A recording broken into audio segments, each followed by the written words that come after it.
Hey friends, and welcome back to Deep Dive, the weekly podcast where every week it's my immense pleasure to sit down with authors, entrepreneurs, academics, experts, creators, and other inspiring people, and we find out how they got to where they are and the strategies and tools that we can learn from them to help build a life that we love. Now, navigating the world of modern dating is actually pretty hard these days. Back in our parents' generation, there wasn't a lot of choice, but the fact that there wasn't a lot of choice meant that it was actually a lot easier to find love because you would just marry the person who owns the plot of land next door, or their daughter, or their son, or whatever the case might be. But nowadays, things are a little bit more complicated. We are much less likely to meet our potential partners organically, and the sort of decline of in real life events is very much a thing. And to counteract that, we are way more likely to meet our partners online through dating apps or websites. And this comes with a whole bunch of complicating factors like how do we best stand out on a 6-inch iPhone screen, and how do we take the right photos, and how do we come across in a way that is a bit quirky but not too quirky, and all of these different things that our grandparents' generation didn't even really have to think about. And added to that, we have the whole paradox of choice situation going on where everyone is just a swipe away, and therefore,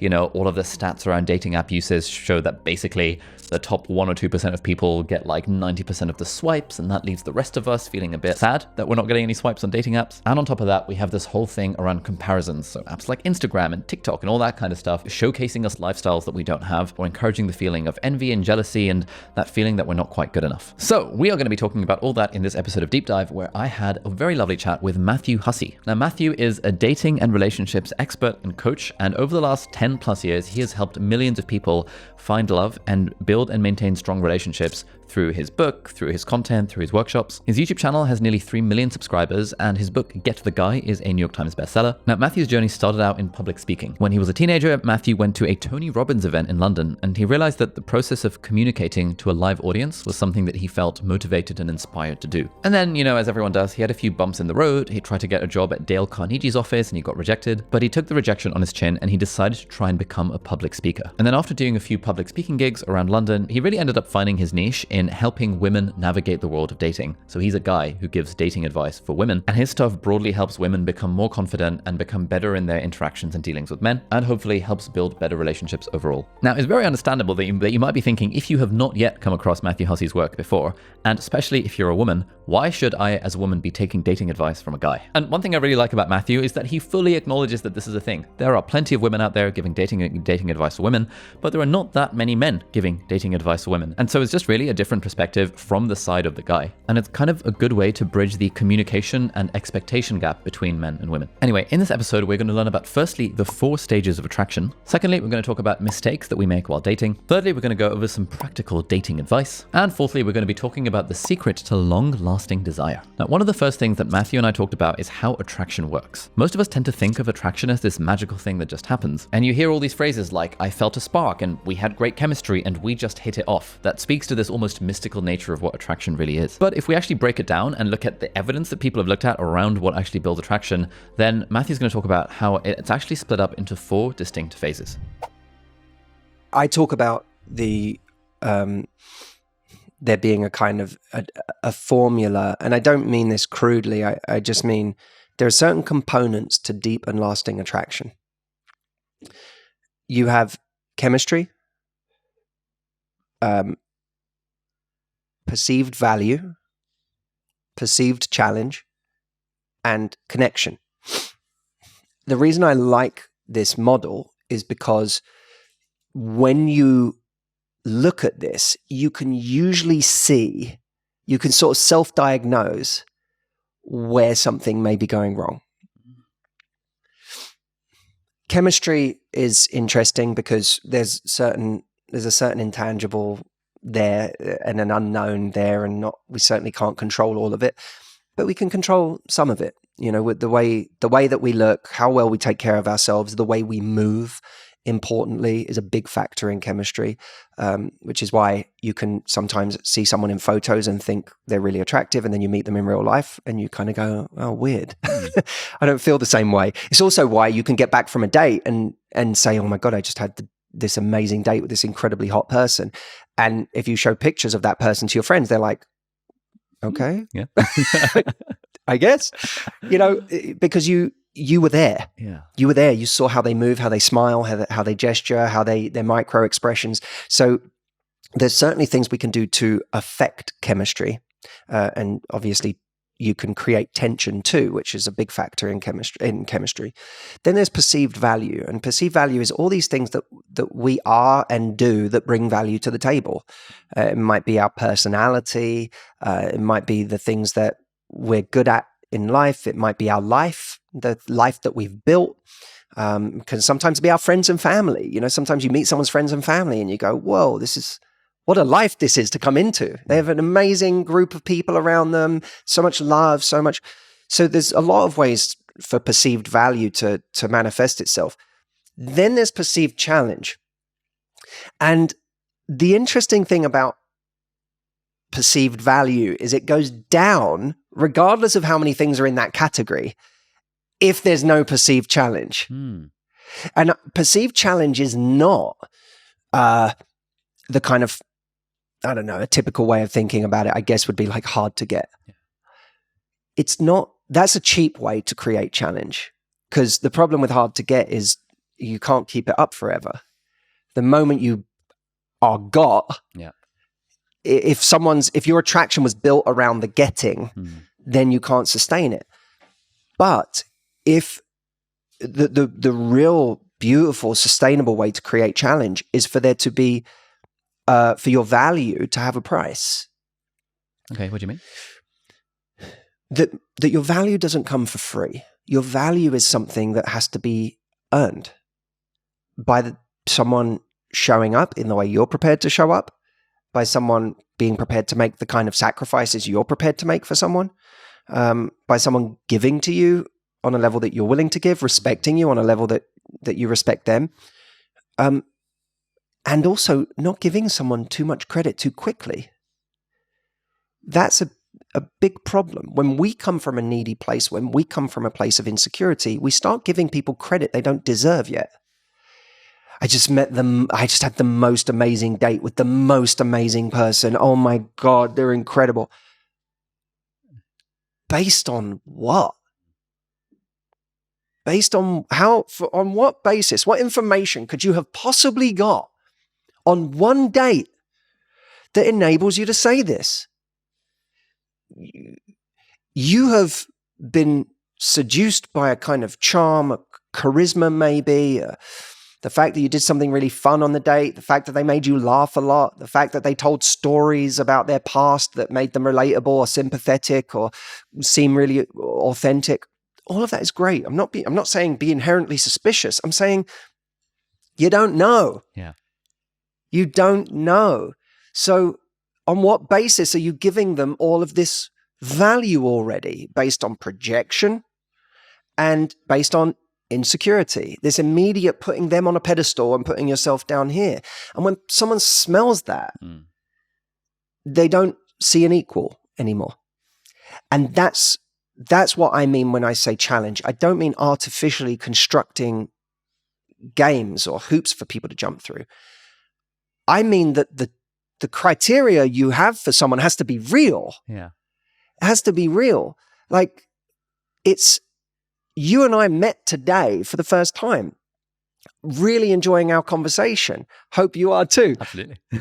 But we don't know each other yet as friends. You don't know if I'd be reliable if you needed something. You don't know if I would show up to support you if something went wrong in your life. You don't know any of that. So, it would be dangerous to go away and make an assessment on how great of a friend I would be based on this exchange. What you would hope in an organic situation is that you and I go, this was really, really fun. We got on really well. This was a great conversation. I would like to get to know this guy better. That would be it'd be really cool if we could hang out outside of the podcast. But it's not, I have to be friends with Ali, I have to, because he's an amazing guy, that's projection. That's dangerous, because I'm basing that on the fact that you're clearly outwardly a very impressive human, and what you've achieved, what you've done is very impressive, and you seem to have had a really amazing kind of impact on a lot of people, and those are all amazing things. Those are amazing things in their own right. It's not about devaluing those, but I have no idea what your value would be as a friend until we try being friends. Yep. And the mistake people make in dating commonly is they look at someone's stats. Yep. How charming were they? How charismatic were they? How successful are they? Where are they in their life? What kind of person do they seem to be? But none of that exists in relation to you. That's all just you admiring what this person has or is. But none of it says this person's going to be a great boyfriend or a great girlfriend. None of it says they're going to be loyal. None of it says they're going to be reliable. None of it says they're going to be a great teammate. All it says is this person seems on these metrics to be attractive. And in any relationship, you have to go through in terms of importance, you have to go through 4 stages. One is admiration. That's just where I can see someone and admire them from either up close or afar. Wow, this person's pretty impressive and attractive.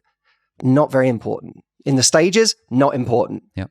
Necessary, but not important. Yep. Then there's connection or chemistry. Both. You need, that's the next stage of, do we feel connected to each other and is there a kind of chemistry? All right. Now it's slightly more important because now it becomes mutual. Yep. Now it's not just me admiring you. It's, there's something between us. Yep. Not important because necessary, but not important. How many people have ruined their lives over the fact that they had chemistry with someone, even when that person was a terrible partner, a terrible person to base their decisions on? The next stage is commitment. Okay, I admire you. We have mutual chemistry and connection. And we're both actually saying yes to each other. I deal with people every day where they have this stage, but that person isn't saying yes. They're saying, yeah, I'd like to see you this Friday at 11 o'clock. But they're not saying yes to an actual relationship. So you need commitment to go to the next stage of importance. But many people are treating something like it has total importance, even though they're only at the second stage. So you need a yes, you need commitment. Now, you would say if you've got that, that's the most important thing you can have. You've got someone you admire, you've got someone you have a connection with and chemistry, and you've got someone who is committed. It would seem like that was everything, but that kind of idea, is it Virgil, love conquers all? Love does not conquer all. Two people saying yes to each other doesn't make for a long-term relationship. You also have to have the 4th stage of importance, which is compatibility. Are you actually compatible? Because if you're not, you can say, yes, I want to be with you. Yes, I'm committed. But that lack of compatibility will show up in ways that will make both of you miserable. Well, what do you mean by compatibility? It could be anything. It could be my idea of a good time is staying home watching movies and yours is constantly traveling around the world. It could be your idea of a good time is going out and drinking and doing drugs. And I don't want to live that life. And we've both said yes to each other, but our idea of what is a good life is completely different. Or our idea of loyalty is completely different. Your idea of loyalty is that I don't have sex with anyone. My idea of loyalty is that you don't emotionally cheat on me in the texts you send. That we've both said yes to each other. We have admiration, connection, commitment, and yet I am miserable because of what your definition of loyalty is. So compatibility is, do we both want to live the same kind of life and do our values line up? And do we both have the same idea? Two people can say, I value kindness, but we can have very different standards for what kindness actually means. So without that stage, so many things go wrong. What I mean to say with all of this is that we lose our value in dating when we stop paying attention to the appropriate level of importance at different stages. If you take stage 2 I found someone I have a connection with. As the be all end all and the thing that you martyr yourself in service of, you lose all your value. You are now the person who spends a lifetime accepting really poor treatment from someone because every time you see them, it's amazing. You don't understand. When we're together, it's so good. It's so incredible. They're so there for me. The sex is amazing. The chemistry is amazing. We have such amazing conversations. What's the problem? I haven't heard from them in 2 weeks. But Matt, you don't understand. The connection is incredible. You don't like this. This is really important to me. Why? Why? Because you have miscalculated the value of stage 2. And when you do that, you lose your value because someone realizes your value, what you're willing to give, has no price. It's free. It does not need to be earned. So your perceived challenge drops. And when there's no challenge to you, when someone realizes your value has no price, then you lose respect.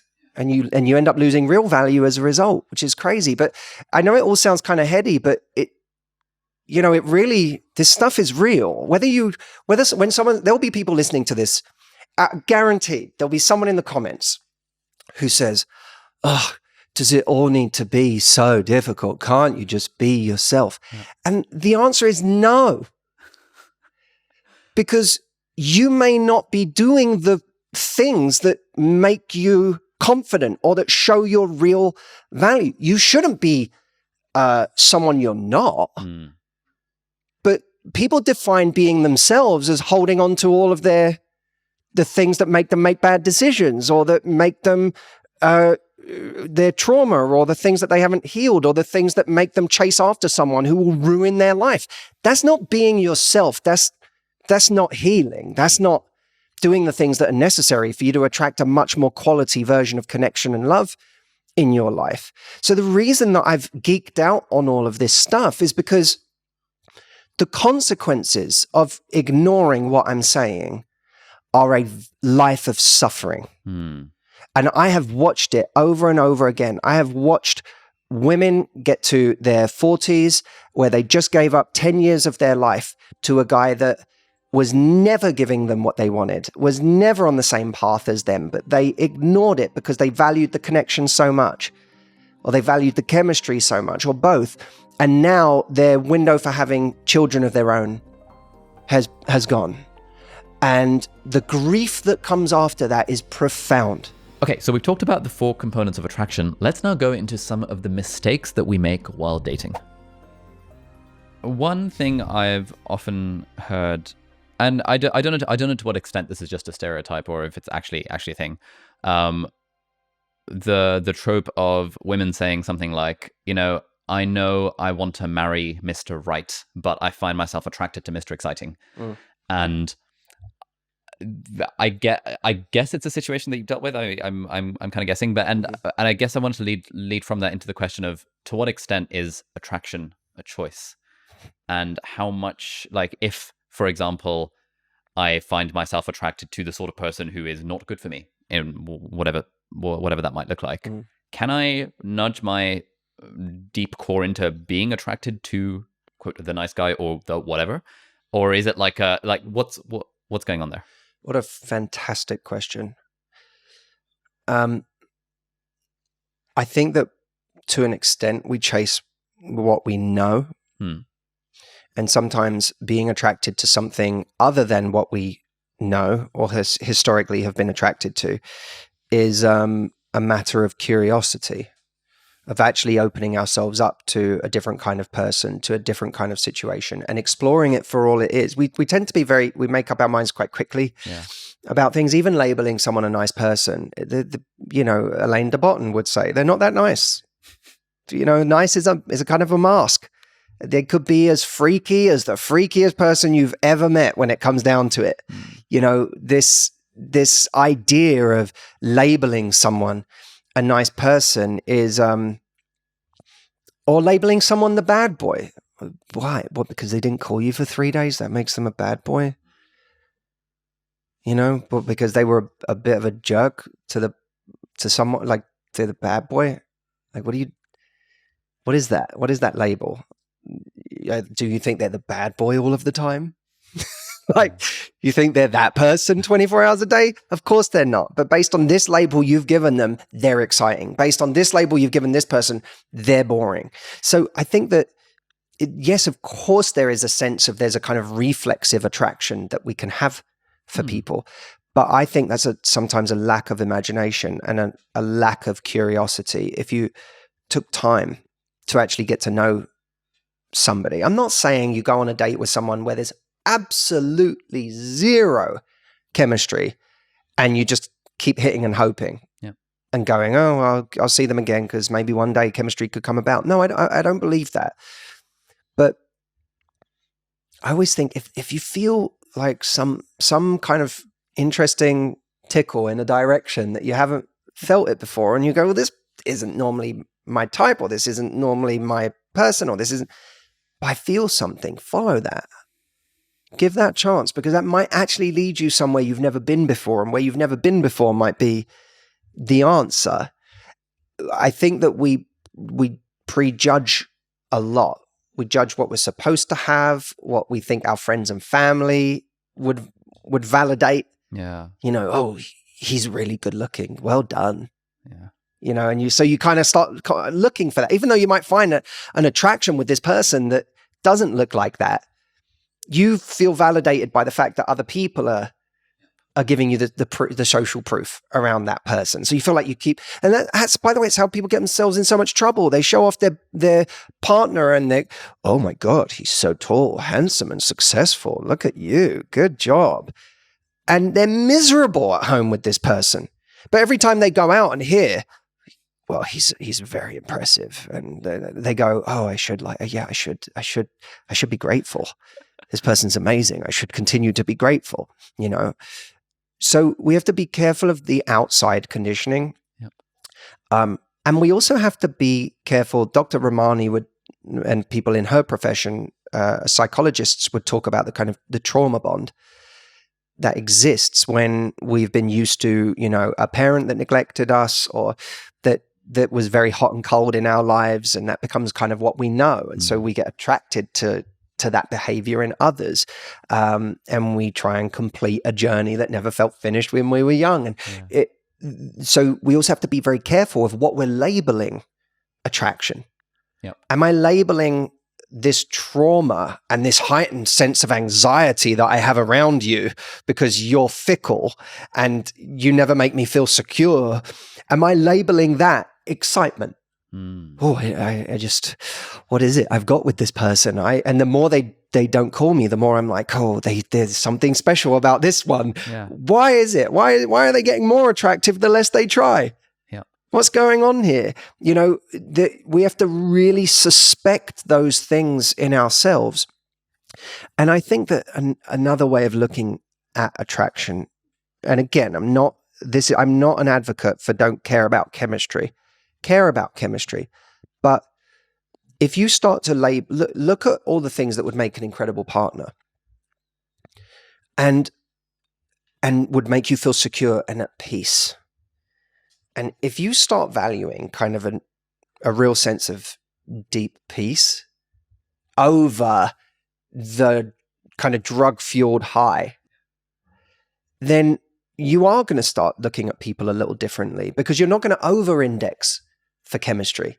You may still see it as necessary. It's a necessary ingredient. But I don't have to live my life trying to find the greatest chemistry of my life. It's the same way, you know, when it comes to food or drugs, there's a feeling of, I'm looking for the greatest high. But the greatest high isn't the thing that will make you the happiest sustainably. There's different kinds of energy that make a person attractive. I pride myself on the fact that if you come to one of my speeches, you may just laugh and cry in the same speech. That's what I call unique pairing in attraction. A unique pairing is when you find two different qualities that are both attractive, but on their own can be a bit two-dimensional. But when you find them in the same person, that creates a 3D effect that is mesmerizing. So if you find someone who's really sexy, but then they can be completely goofy and make you laugh, that's a unique pairing. You're like, whoa, that's normally someone's just sexy. Normally someone's just funny and I want to eat pizza with them, but I don't want to go home with them.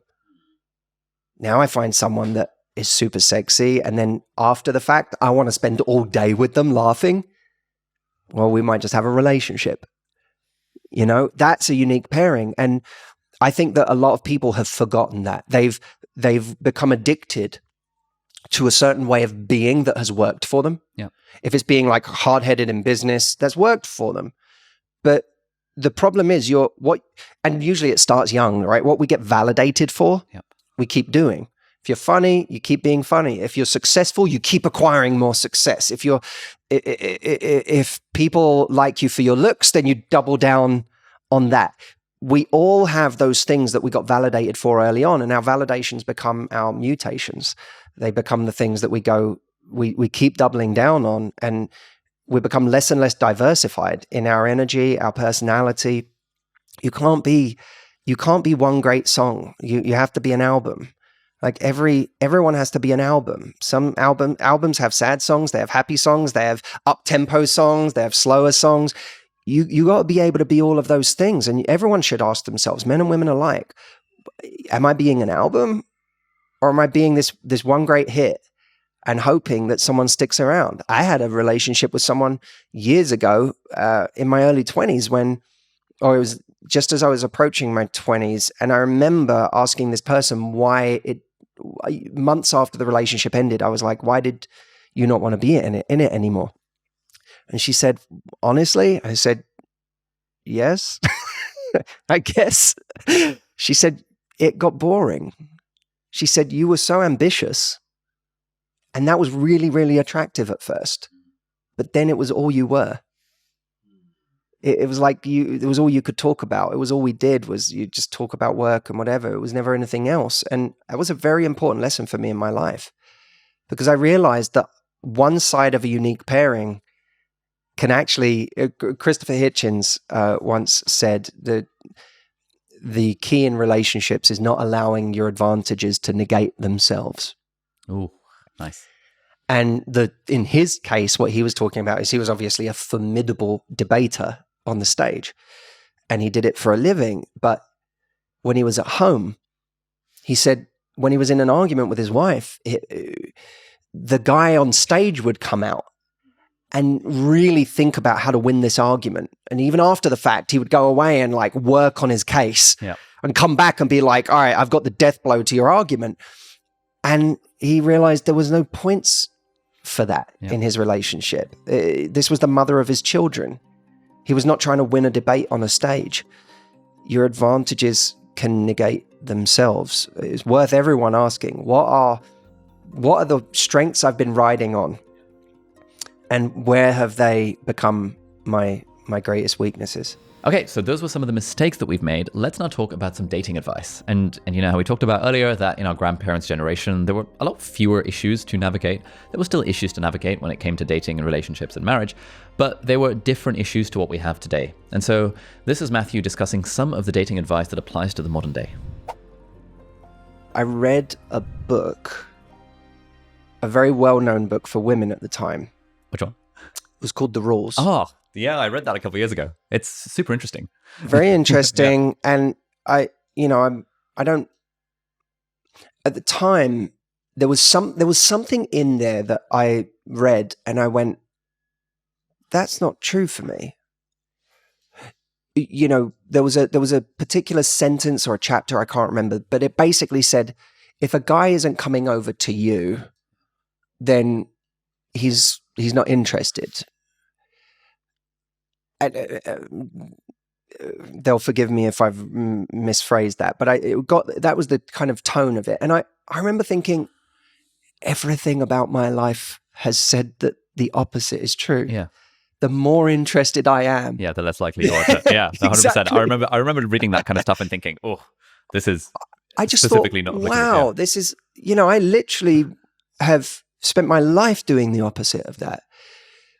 And that kind of sparked something in me, because I thought, I wonder how many women are only ever meeting the loudest guy in the room. Yeah, the one with the confidence to approach them, whereas the other 90% of dudes are just like Are looking being from afar written off either as not interested or as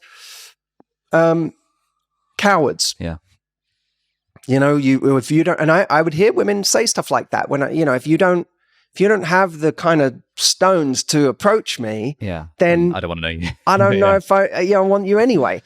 And I felt very rejected by that because I was like, but I'm like a good human being. You know, I would be great for someone in a relationship. I have a lot to give.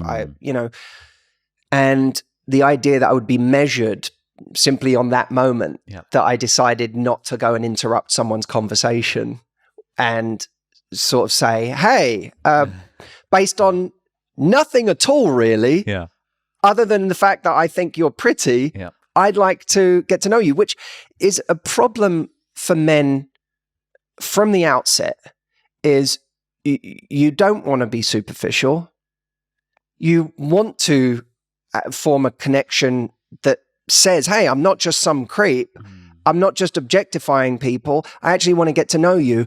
But the very reason you've gone over to someone in the first place is because you find them attractive. Yeah. That's a hard thing to... Yeah, it's a big sort of cognitive dissonance there where you sort of... You know, why have you come over to me? Because I felt like what you did in the last year at work was really impressive. And you don't know that. So that's, for the most part, is what you have to go on, is someone's... At best, you could say someone's energy if you really wanted to make it about something that didn't feel as superficial as looks. Something about your style. Exactly, your aura. But I started to think, well, there's actually a lot of really amazing guys out there who aren't in the habit of racing up to every woman they're attracted to. How do you get women meeting those guys? Because if you could just solve that problem, you actually are you're going to be responsible for a hell of a lot of relationships.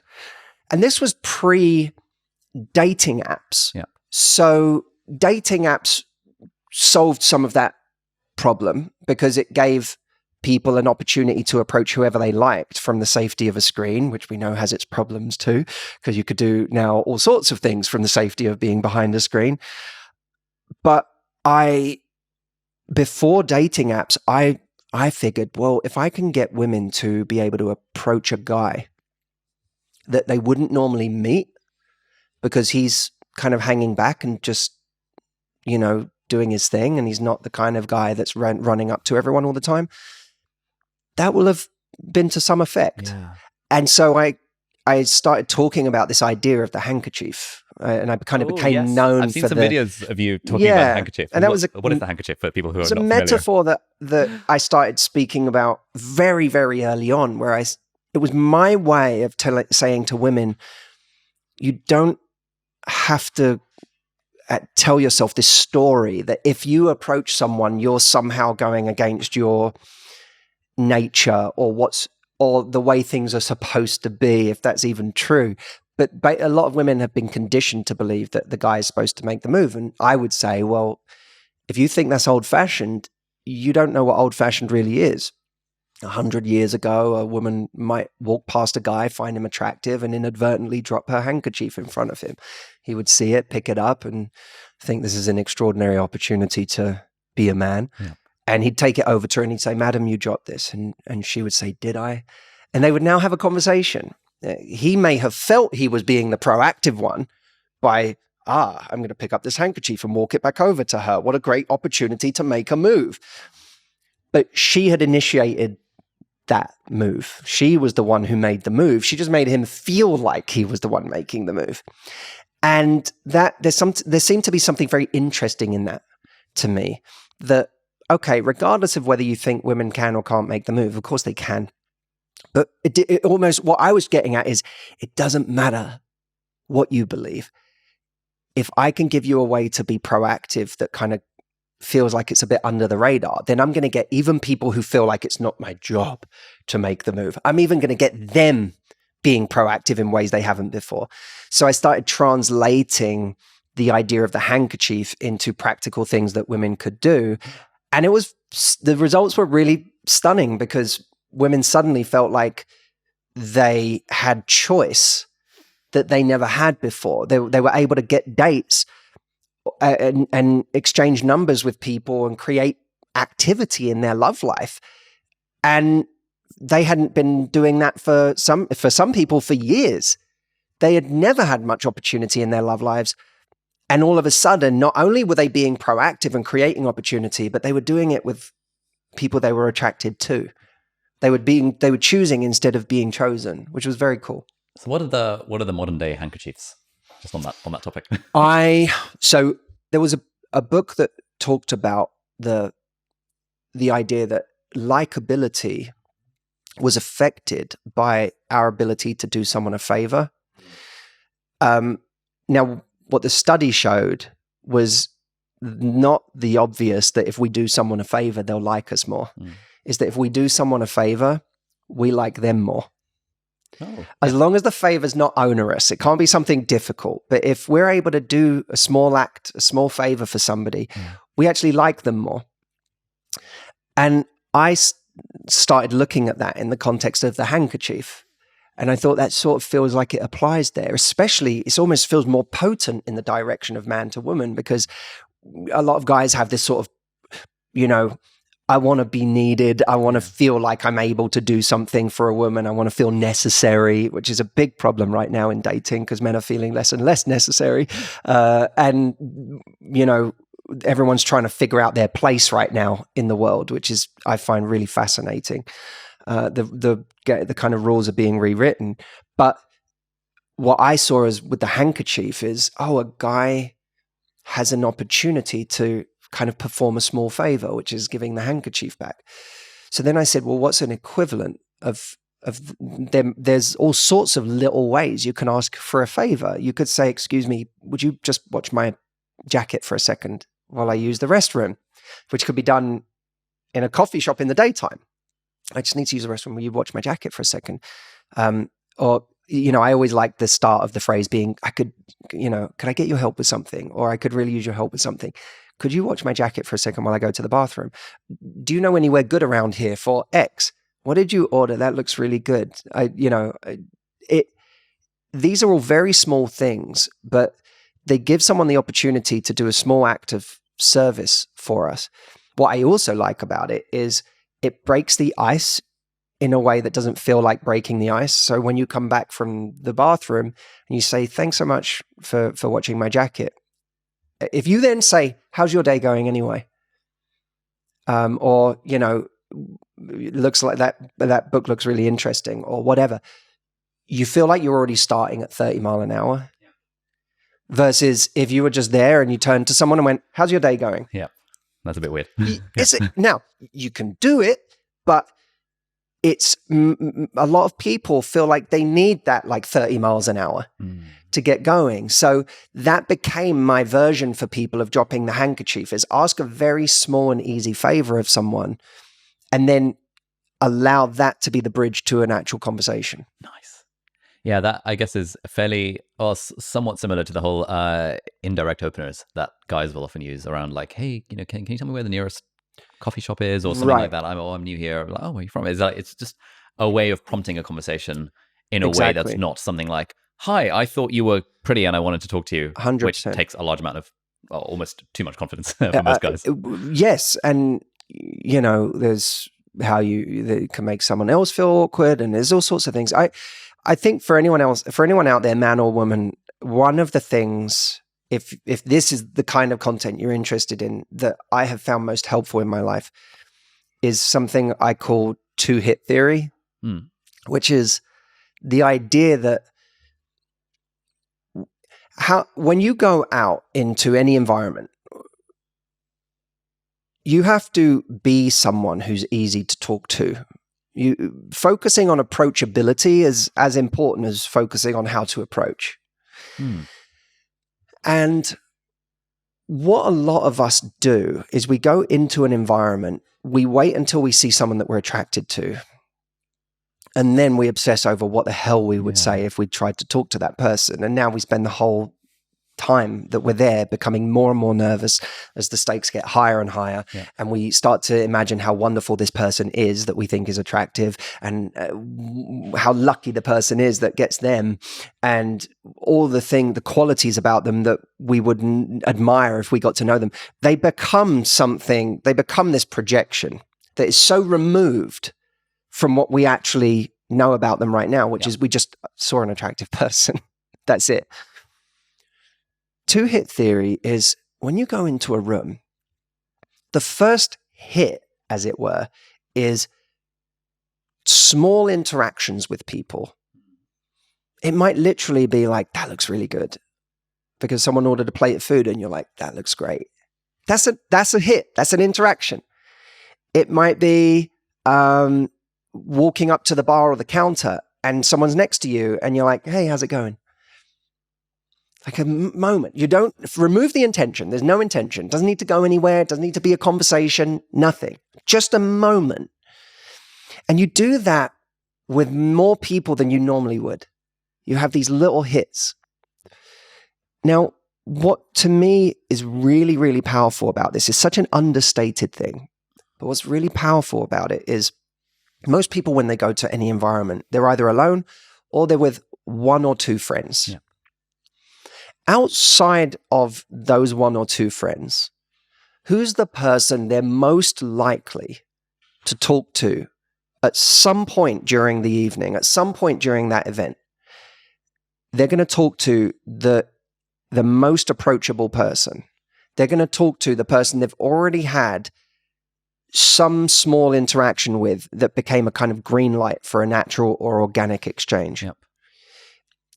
If you've had the natural or organic exchange with someone, it's weird to say, but you're their third best friend in the room. Yep. And if you go around being the third best friend of everybody who came with two people, just because you are a little bit more approachable than everybody else, then you're going to find that some interactions just gravitate back to you an hour later or 2 hours later. B, even if you're the one who initiates, you already have that initial interaction to go by. Yeah. And the fact that that initial interaction didn't come with you, like there's always something about someone coming over to you and talking to you for the first time and then sort of standing there and facing you as they're talking to you, and you're almost unable to process whether you find them attractive or whether you are interested in what they have to say, because you're so busy worrying about, are they ever going to leave? Yeah. So when someone does this two-hit theory, that first thing, that first interaction you have with people helps them also, they've already recognized that you're not the kind of person that needs them. Yep.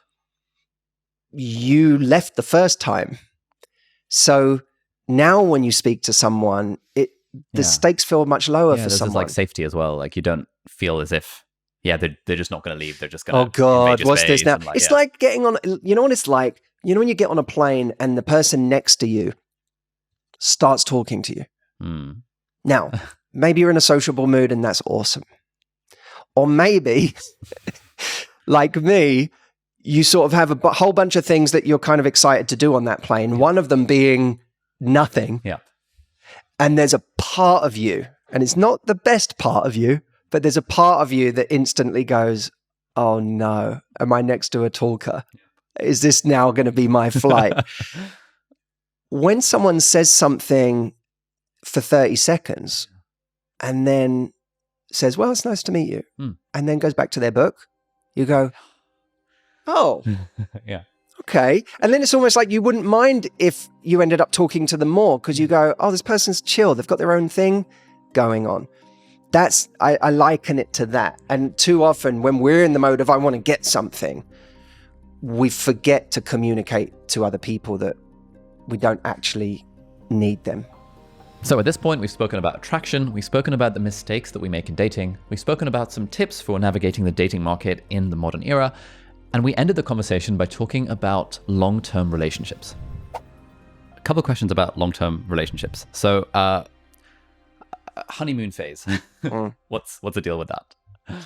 Yeah, I want to be really careful on this because talking from a place of humility, I've not been in the kinds of long-term relationships that other people have. I'm now engaged.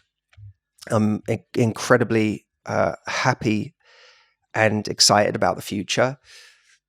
But there will be people who, have, like Esther Perel's work is a really big influence for me, because this is someone who not only has had a long-term marriage, but has written extensively on the subject of love and desire in relationships. And I would absolutely point people to her book, Mating in Captivity, which I think is an extraordinary read and something that so many people can learn from. To paraphrase Esther's work, which is no doubt much more eloquently put in her book, she says that there's love and there's desire, and that love, let's start with desire. Desire is what exists first. We see someone, we become attracted to them, and we desire them. And we want to close down the space between us and them. Desire exists in the space, right? The mystery. Who are you? What are you all about? Could you like me? Could I win you over? I want to know you. And then as someone says yes, you have the building of love. So we start to know each other. We start to get closer and closer and closer and closer and closer. And we have this feeling of kind of oneness between us. And all of that fosters feelings of love. As Esther would put it, the paradox becomes, how do you continue to desire that which you already have? And so now, as you kind of become that unit, there's less space between you. There may feel like there's no space between you. And so desire becomes suffocated because desire exists in that space. And then you enter that world of, well, what does desire look like in a long-term context? We don't want to play a game in a long-term relationship where we kind of are constantly making our partner feel on edge. Yeah. So that there's a sense of danger. And yet, desire sometimes wants a sense of danger. Desire sometimes wants a sense of mystery. Desire wants a sense of spontaneity, of the new, of the unrecognizable. Now, people want it to differing extents, right? The honeymoon period is going to be much more important to some people than others. Because some people are wired and engineered to want security. So for them, love is going to be much more important for them to achieve than to maintain feelings of desire. For other people, they're engineered in the opposite way. It's much more important for them to constantly feel like that excitement than it is for them to feel safety. Not that they don't want to feel safe at all, but it's just the balance is different. And so I think what's kind of interesting is, firstly, to try to find somebody who's not engineered completely differently than you, where they, it's all love and no desire, or it's all desire and no love, because that's going to be miserable. But you may find that you're not calibrated exactly the same in those two things, and that's okay. But that, to me, is where it's really important to listen to your partner's needs. We get so caught up in a relationship in figuring out what we need. What's my love language? What makes me feel loved? And the dangerous thing is that we start giving to somebody else what we would wish they would give to us. So if we like security, and we think that's the highest thing you can give someone, then we start going out of our way to give them as much security as possible. I love you, I love you, I love you, I love you, I'll never leave you. I think you're the most amazing person on earth, and so on. And we give them lots and lots of security, right? And we end up giving them that thing that we crave. But it doesn't mean you're wrong for craving it. It just means that you're not necessarily listening to what that person requires, because they may just be engineered a little different. So I think it's really valuable to just think about what are the things that make my partner, that stoke desire in my partner. Because in a way, that to me is what the honeymoon period is. A couple of things. Firstly, it's thinking we're perfect. I think you're perfect. You think I'm perfect. And that just feels unbelievable and idyllic. And then we realize we're not perfect. And you go through a storming period and the dust settles. And now you have a real relationship where we actually see each other and say, I'm still here, even though I really see you now. To me, that's the transition into a real relationship. But beyond that, it's also, I think, the honeymoon period is that period of intense desire. Yeah. I think it's worth paying attention as you transition in your relationship to whatever the next phase is. Really pay attention to what are the moments where my partner feels desire. And this can be a kind of exercise in really paying attention. Like write them down. It may sound weird to people, but because you will forget. Write down, I just did this thing tonight. I just wore a completely different kind of outfit. Yeah. And something about that outfit really got them going. Yeah. I'm not even saying it was a really sexy outfit. It might be an outfit you wouldn't have even imagined was sexy to them. Yeah. But something about that outfit did it for them. Yeah. You go, okay, noted. Yeah. Oh, I just went away with my friends for a weekend. And when I came back, there was this intensity. Okay, that's interesting. All of those little moments they're like a formula that can help you sustain that desire within a relationship. And I think when you stop paying attention to those things, it's another way of not paying attention to the health of your relationship. The health of your relationship isn't two-dimensional. It's not just, how many things have I done for my partner today? But I don't understand why they're so ungrateful. I made them this, I did this, I called them at the end of that and asked them how it went. I did that. Okay, that's all of that is beautiful. But value in a relationship isn't two-dimensional. Sometimes value to someone is, hey, you haven't seen your friends in a minute. You should go see your friends. Like, go hang out with you haven't seen those two friends in a while. You should go hang out with them. Are you sure? What? Really? I feel like you'd be I'll be good. I'll chill. I'm going to do some stuff I really want to do.